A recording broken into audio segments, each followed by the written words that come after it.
Ang aking sister naman, ako ay magagawa ng tea ng alagaw. Ito yung pinatuyo kong dahon. At ngayon ay anong huhugasan bago natin magawa ng tsa.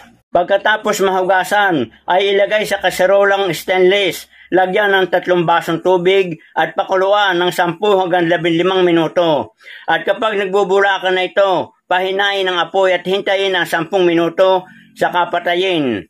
Ilagay sa baso ang tsaa at pwede itong haluan ng honey, kalamansi o lemon. Ito ay optional lamang. Pwede namang inumin ng purong alagaw lamang. Narito ang mga health benefits na maaaring makuha natin sa pag-inom ng alagaw tea. Ito ay nagtataglay ng antimicrobial, anti-inflammatory properties, digestive improvement, stress relief, parasite control, cancer prevention, body straightening, at eye health.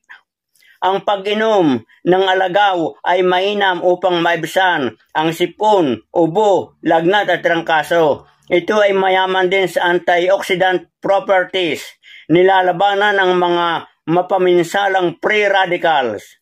Ang dahon ng alagaw, mga kabayan, ay ginagamit din na panghalo sa mga iba't ibang lutuin. Ang murang dahon naman ito ay dinidikdig at tinatapal sa mga sugat o rashes upang madaling maghilom at bumahaw agad. Ang dahon naman ng alagaw ay ginagamit din ng ating mga ninuno sa natural na pagpapahinog ng mga prutas katulad ng mangga, saging at iba pa. Sa mga hindi nakakainom ng alagaw tea ay subukan nyo, mga kabayan. Masarap ito lalo na kapag inyong hinaruan ng honey at kalamansi.